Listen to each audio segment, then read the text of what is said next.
Hi friends, ಇದು ಮಸ್ತ್ ಮಗ ಚಾನಲ್ನ ಇಂಟರ್ನ್ಯಾಷನಲ್ ಬುಲೆಟಿನ್ ಸುತ್ತು ಜಗತ್ತು. ನಾನು ಅಮರ್ ಪ್ರಸಾದ್. ಅಂತೂ ಇಂತೂ ದೊಡ್ಡ ಡೀಲ್ ಆಗಿದೆ. ಕಳೆದ 1 ವರ್ಷದಿಂದ ಕೊಡಲ್ಲ ಬಿಡಲ್ಲ ಅಂತ ಕಿತ್ತಾಡ್ತಿದ್ದ ಭಾರತ ಅಮೆರಿಕ ಐತಿಹಾಸಿಕ ಟ್ರೇಡ್ ಡೀಲ್ ಅನೌನ್ಸ್ ಮಾಡಿದ್ದಾರೆ. ಜಗತ್ತಿನಾದ್ಯಂತ ಈ ಡೀಲ್ ಸಂಚಲನ ಸೃಷ್ಟಿಸ್ತಾ ಇದೆ.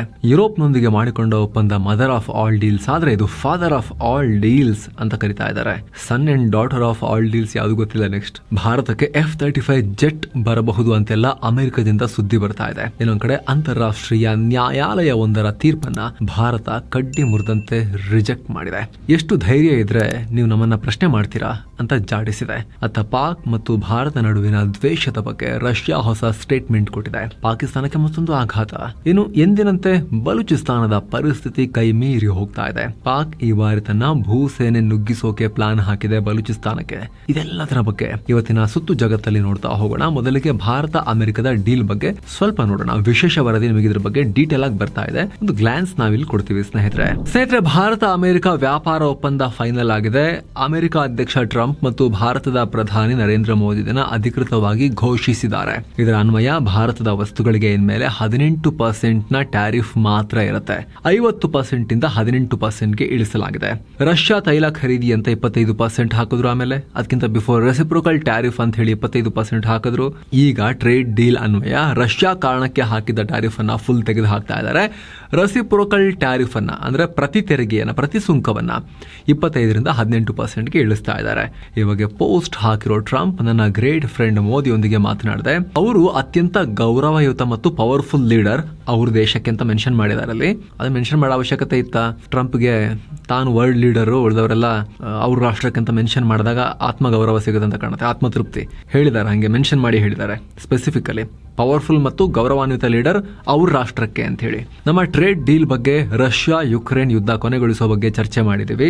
ಅವರ ಕೋರಿಕೆ ಮೇರೆಗೆ, PM ನರೇಂದ್ರ ಮೋದಿ ಅವರ ಕೋರಿಕೆ ರಿಕ್ವೆಸ್ಟ್ ಮೇರೆಗೆ ನಾನು ಈ ರೆಸಿಪ್ರೋಕಲ್ ಟ್ಯಾರಿಫ್ ಅನ್ನ ಕಮ್ಮಿ ಮಾಡಿದ್ದೀನಿ.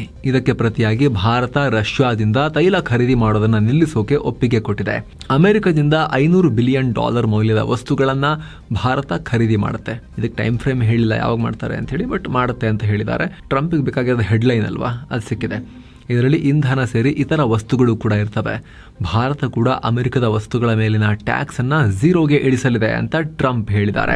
ಇತ್ತ ಪ್ರಧಾನಿ ಮೋದಿ ಕೂಡ ಸಂತಸ ವ್ಯಕ್ತಪಡಿಸಿದ್ದಾರೆ. ನನ್ನ ಆತ್ಮೀಯ ಗೆಳೆಯ ಟ್ರಂಪ್ ಜೊತೆ ಮಾತಾಡಿದ್ದು ಖುಷಿಯಾಯಿತು. ಭಾರತದ ಮೇಲೆ ಸುಂಕ ಕಡಿಮೆ ಮಾಡಿರೋ ನಿಮ್ಮ ನಿರ್ಧಾರಕ್ಕೆ 140 ಕೋಟಿ ಭಾರತೀಯರ ಪರವಾಗಿ ಥ್ಯಾಂಕ್ಸ್. ವಿಶ್ವದ 2 ದೊಡ್ಡ ಪ್ರಜಾಪ್ರಭುತ್ವ ರಾಷ್ಟ್ರಗಳು ಒಟ್ಟಾಗಿ ಕೆಲಸ ಮಾಡ್ತಿರೋದ್ರಿಂದ 2 ರಾಷ್ಟ್ರಗಳ ಜನರಿಗೆ ಬೆನಿಫಿಟ್ ಆಗುತ್ತೆ. ಅಪಾರ ಅವಕಾಶಗಳು ಓಪನ್ ಅಪ್ ಆಗ್ತವೆ. ಜಾಗತಿಕ ಶಾಂತಿ, ಸ್ಥಿರತೆ ಮತ್ತು ಸಮೃದ್ಧಿಗೆ ಟ್ರಂಪ್ ಅವರ ಲೀಡರ್ಶಿಪ್ ಅತ್ಯಗತ್ಯ. ಇಂಥ ಶಾಂತಿ ಪ್ರಯತ್ನಗಳನ್ನು ಭಾರತ ಸಪೋರ್ಟ್ ಮಾಡುತ್ತೆ. 2 ರಾಷ್ಟ್ರಗಳ ನಡುವಿನ ಸಂಬಂಧವನ್ನ ಇನ್ನಷ್ಟು ಎತ್ತರಕ್ಕೆ ಕೊಂಡೊಯ್ಯೋಕೆ ಟ್ರಂಪ್ ಜೊತೆಗೆ ಒಟ್ಟಿಗೆ ಕೆಲಸ ಮಾಡ್ತೀವಿ ಅಂತ ಮೋದಿ ಹೇಳಿದ್ದಾರೆ.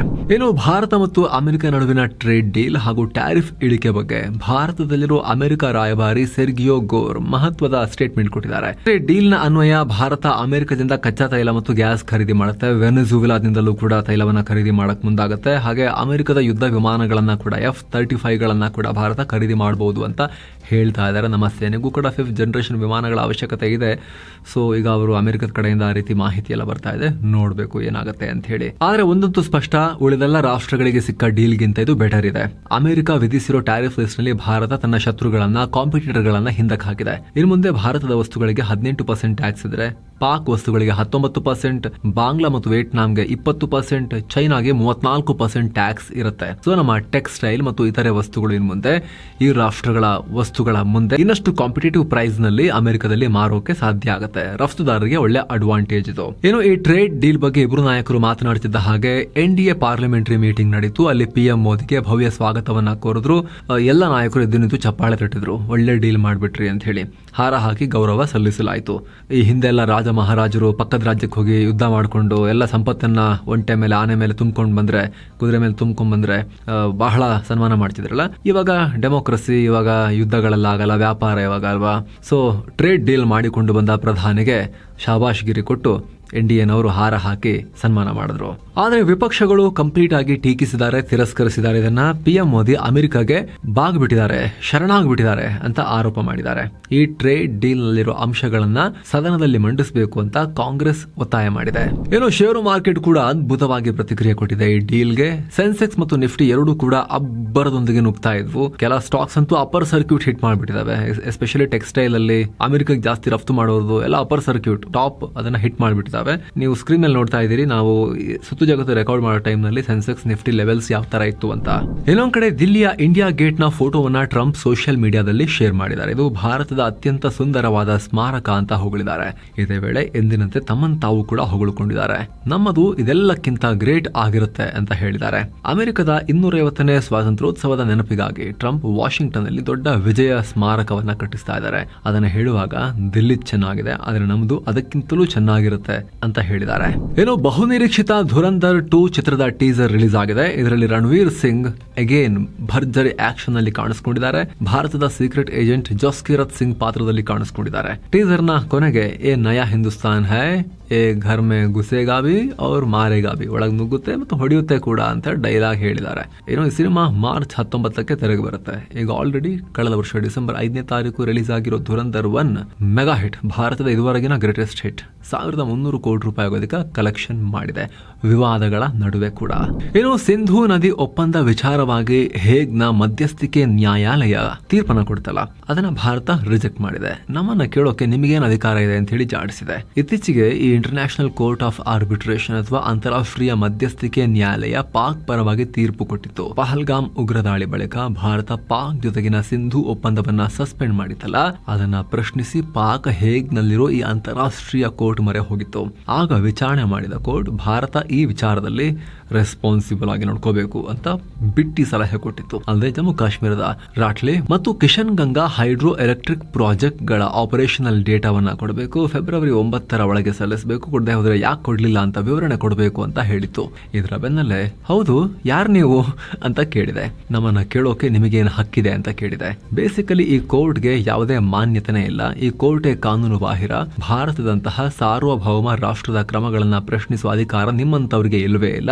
ಪಾಕಿಸ್ತಾನದ ಆಜ್ಞಾ ಪಾಲಕರ ಹಾಗೆ ನಡ್ಕೊಳ್ಳೋ ಈ ಕೋರ್ಟ್ಗೆ ನಾವಂತೂ ಯಾವತ್ತೂ ಮಾನ್ಯತೆ ಕೊಟ್ಟೇ ಇಲ್ಲ. ಸೊ ಈ ಕೋರ್ಟ್ ಕೊಟ್ಟ ತೀರ್ಪನ್ನು ನಾವು ಪಾಲಿಸದೇ ಇಲ್ಲ ಅಂತ ಭಾರತ ಹೇಳಿದೆ ಓಪನ್ ಆಗಿ ಇಂಟರ್ನ್ಯಾಷನಲ್ ಫೋರಂನಲ್ಲಿ. ಈ ಮೂಲಕ ಅಂತಾರಾಷ್ಟ್ರೀಯ ಮಧ್ಯಸ್ಥಿಕೆ ನ್ಯಾಯಾಲಯ ಅನ್ನೋದು ಇದು ಕೆಲಸಕ್ಕೆ ಬರದೇ ಇರೋ ಒಂದು ಅನಧಿಕೃತ ಸಂಸ್ಥೆ ಅಂತ ಭಾರತ ಜಾಡಿಸಿದೆ. ಸ್ನೇಹಿತರೆ, ಈ ಕೋರ್ಟ್ ಅಂತಾರಾಷ್ಟ್ರೀಯ ಮಟ್ಟದಲ್ಲಿ ಕಾಟಾಚಾರಕ್ಕೆ ಇರೋದೊಂದು ವ್ಯವಸ್ಥೆ. ಇದು ಇಂಟರ್ನ್ಯಾಷನಲ್ ಚೇಂಬರ್ ಆಫ್ ಕಾಮರ್ಸ್ ಅಡಿಯಲ್ಲಿ ಇದು ಕೆಲಸ ಮಾಡುತ್ತೆ. ಯಾವುದೇ ಮಾನ್ಯತೆ ಇಲ್ಲ. ಆದ್ರೂ America, Pakistan, Canada, Brazil, UAE ಒಂದಷ್ಟು ರಾಷ್ಟ್ರಗಳು ಇಲ್ಲಿ ಕೆಲಸ ಮಾಡ್ತವೆ. ಆದ್ರೂ ಯಾರೊಬ್ರು ಕೂಡ ಈ ಕೋರ್ಟ್ ತೀರ್ಪನ್ನ ಒಪ್ಪಲ್ಲ. ಯಾಕಂದ್ರೆ ಇವ್ರು ಕೊಡೋದು ಯಾವ್ದಾದ್ರು ಒಂದು ರಾಷ್ಟ್ರದ ಸಾರ್ವಭೌಮತ್ವಕ್ಕೆ ವಿರುದ್ಧನೇ ಆಗಿರುತ್ತೆ. ಹೀಗಾಗಿ ಇವ್ರು ಕೊಟ್ಟ ತೀರ್ಪುಗಳೆಲ್ಲ ವೇಸ್ಟ್. ಆದ್ರೂ ಅಂತಾರಾಷ್ಟ್ರೀಯ ಮಟ್ಟದಲ್ಲಿ ಗಮನ ಸೆಳೆಯೋಕೆ ಪಾಕ್ ನಂತ ರಾಷ್ಟ್ರಗಳು ಇವರ ಬೆನ್ನ ಹಿಂದೆ ಬೇತಾಳ ತರ ನೇತಾಡ್ತಾ ಇರ್ತವೆ. ಮತ್ತೊಂದು ಕಡೆ ಯುಕ್ರೇನ್ ಯುದ್ಧ ನಿಲ್ಲಿಸುವ ಬಗ್ಗೆ ಅಮೆರಿಕ ಅಧ್ಯಕ್ಷ ಟ್ರಂಪ್ ಸ್ಟೇಟ್ಮೆಂಟ್. ರಷ್ಯಾ ಯುಕ್ರೇನ್ ನಡುವಿನ ಶಾಂತಿ ಮಾತುಕತೆಯಲ್ಲಿ ನಾವು ಅಂದ್ಕೊಂಡಿದ್ದಕ್ಕಿಂತ ಹೆಚ್ಚಿನ ಪ್ರಗತಿಯಾಗಿದೆ. ಎರಡೂ ಕಡೆಯವರು ಒಪ್ಪಂದಕ್ಕೆ ಬರೋ ಲಕ್ಷಣ ಕಾಣಿಸ್ತಾ ಇದೆ. ಆದಷ್ಟು ಶೀಘ್ರ ಜಗತ್ತಿಗೆ ಒಂದು ಗುಡ್ ನ್ಯೂಸ್ ಅಂತ ಟ್ರಂಪ್ ಹೇಳಿದ್ದಾರೆ. ಆ ಶೀಘ್ರ ಯಾವಾಗ ಬರುತ್ತೆ ಅನ್ನೋದು ಸ್ಪಷ್ಟ ಇಲ್ಲ. ರಷ್ಯಾ ಯುಕ್ರೇನ್ ಮೇಲೆ ಮತ್ತೊಂದು ದಾಳಿ ಮಾಡಿದೆ. ಇದೆಲ್ಲ ಮಾತುಕತೆ ಆಗ್ತಿರೋ ಟೈಮ್ ನಲ್ಲೇ ಕಿಯೇವ್ ಹಾಗೂ ಅದರ ಸುತ್ತಮುತ್ತ ಮಿಸೈಲ್ ಮೂಲಕ ರಷ್ಯಾ ಹೊಡೆದಿದೆ. ಪರಿಣಾಮ ಕೆಲ ರೆಸಿಡೆನ್ಷಿಯಲ್ ಬಿಲ್ಡಿಂಗ್ ಗಳು ಒಡೆದು ಹೋಗಿವೆ, ಡ್ಯಾಮೇಜ್ ಆಗಿವೆ. ಇನ್ನು ಭಾರತ, ಅಫ್ಘಾನಿಸ್ತಾನ್ ಜೊತೆಗೆ ಪಾಕಿಸ್ತಾನಕ್ಕಿರೋ ಉದ್ವಿಗ್ನತೆ ಬಗ್ಗೆ ರಷ್ಯಾ ಮಾತನಾಡಿದೆ. ಈ 3 ರಾಷ್ಟ್ರಗಳ ನಡುವೆ ನಾವು ಮಧ್ಯಸ್ಥಿಕೆ ವಹಿಸಲ್ಲ ಅಂತ ಹೇಳಿದೆ. ಈ 3 ಉದ್ವಿಗ್ನತೆ ಕಮ್ಮಿ ಮಾಡೋಕೆ ರಷ್ಯಾ ಮಧ್ಯಸ್ಥಿಕೆ ವಹಿಸುತ್ತಾ ಅಂತ ಕೇಳಲಾದ ಪ್ರಶ್ನೆಗೆ ಈ ರೀತಿ ಉತ್ತರಿಸಿದ್ದಾರೆ. ಈ 3 ಜನ ರಿಕ್ವೆಸ್ಟ್ ಏನಾದ್ರೂ ಮಾಡಿದ್ರೆ ಅವಾಗ ಬೇಕಾದ್ರೆ ನಾವು ನೋಡ್ತೀವಿ ಅಂತ ಹೇಳಿದ್ದಾರೆ. ಆದ್ರೆ ಪಾಕಿಸ್ತಾನ ಭಾರತದ ಜೊತೆಗಿನ ವಿವಾದಗಳನ್ನ 1972ರ ಶಿಮ್ಲಾ ಒಪ್ಪಂದ ಮತ್ತು 1999ರ ಲಾಹೋರ್ ಘೋಷಣೆಗಳ ಮೂಲಕ ಸರಿ ಮಾಡ್ಕೋಬೇಕು.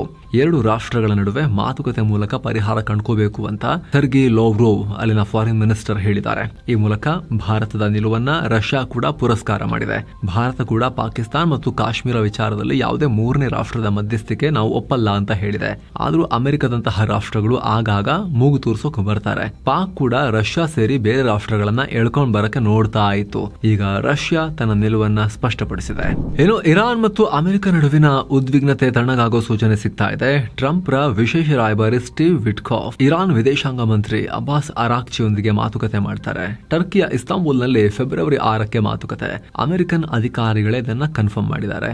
ಅಮೆರಿಕದ ಯುದ್ಧ ನೌಕೆಗಳು ಇರಾನ್ ಹತ್ತಿರಕ್ಕೆ ಬರ್ತಾ ಇದ್ದ ಹಾಗೆ ಇರಾನ್ ಅಧ್ಯಕ್ಷ ಮಸೌದ್ ಪೆಜೆಶ್ಕಿಯಾನ್ ಅಮೆರಿಕದೊಂದಿಗೆ ಮಾತುಕತೆ ಮಾಡಿ ಅನ್ನೋ ಆದೇಶ ಕೊಟ್ಟಿದ್ರಂತೆ. ಹೀಗಾಗಿ ಇರಾನ್ನ ಪರಮಾಣು ಒಪ್ಪಂದ ಸೇರಿದ ಹಾಗೆ ಇರಾನ್ ಮತ್ತು ಅಮೆರಿಕ ನಡುವಿನ ಇತರ ಸಮಸ್ಯೆಗಳ ಬಗ್ಗೆ ಚರ್ಚೆ ಮಾಡೋಕೆ ಟರ್ಕಿಗೆ ಹೋಗ್ತಾ ಇದ್ದಾರೆ.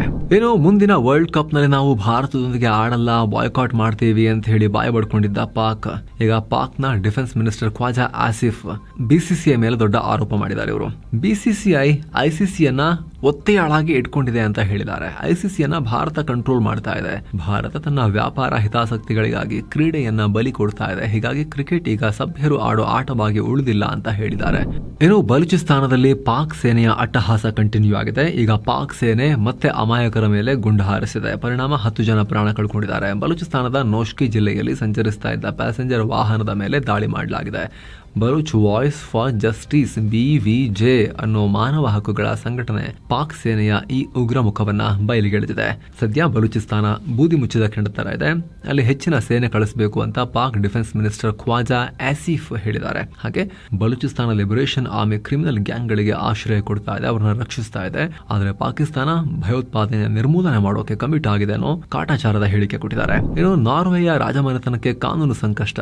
ಅಲ್ಲಿನ ಕ್ರೌನ್ ಪ್ರಿನ್ಸೆಸ್ ಮ್ಯಾಟೆ ಮ್ಯಾರಿಟ್ ಮಗ 29 ವರ್ಷದ ಮ್ಯಾರಿಯಸ್ ಬೋರ್ಗ್ರನ್ನ ಅತ್ಯಾಚಾರ ಕೇಸ್ನಲ್ಲಿ ಅರೆಸ್ಟ್ ಮಾಡಲಾಗಿದೆ. ಅಲ್ಲದೆ ತನ್ನ ಮಾಜಿ ಗರ್ಲ್ ಫ್ರೆಂಡ್ ಮೇಲೆ ಹಲ್ಲೆ ಮಾಡಿದ್ದು, ಆಕೆಗೆ ಕೊಲೆ ಬೆದರಿಕೆ ಹಾಕಿದ್ದಾನೆ, ನಶಾವಸ್ತು ಸೇವನೆ ಮಾಡಿದ್ದಾನೆ. ಹೀಗೆ 38 ಗಂಭೀರ ಕ್ರಿಮಿನಲ್ ಕೇಸ್ಗಳಿವೆ. ಏನೋ ಜೆಫ್ರಿ ಎಪ್ಸ್ಟೈನ್ ಪ್ರಕರಣದಲ್ಲಿ ಅಮೆರಿಕದ ಮಾಜಿ ಅಧ್ಯಕ್ಷ ಬಿಲ್ ಕ್ಲಿಂಟನ್ ಮತ್ತು ಅವರ ಪತ್ನಿ ಹಿಲರಿ ಕ್ಲಿಂಟನ್ ನಾವು ಇಬ್ರು ವಿಚಾರಣೆಗೆ ಬರ್ತೀವಿ ಅಂತ ಒಪ್ಕೊಂಡಿದ್ದಾರೆ. ಈ ಕೇಸ್ ಬಗ್ಗೆ ಸಾಕ್ಷ್ಯ ಹೇಳಿ ಅಂತ ಅಮೆರಿಕದ ಕಾಂಗ್ರೆಸ್ ಇವರಿಗೆ ನೋಟಿಸ್ ಕೊಟ್ಟಿತ್ತು. ಆದ್ರೆ ಇದಕ್ಕೆ ಇವರಿಬ್ರು ಕೇರ್ ಮಾಡಿರಲಿಲ್ಲ. ಇದರಿಂದಾಗಿ ಸಂಸತ್ನ ಆದೇಶ ಧಿಕ್ಕರಿಸಿದ್ದಾರೆ ಅನ್ನೋ ಆರೋಪದಡಿ ಇವರ ವಿರುದ್ಧ ಕ್ರಮ ತಗೊಳ್ಳೋಕೆ ವೋಟಿಂಗ್ ಮಾಡೋಕೆ ಕಾಂಗ್ರೆಸ್ ಡಿಸೈಡ್ ಮಾಡಿತ್ತು.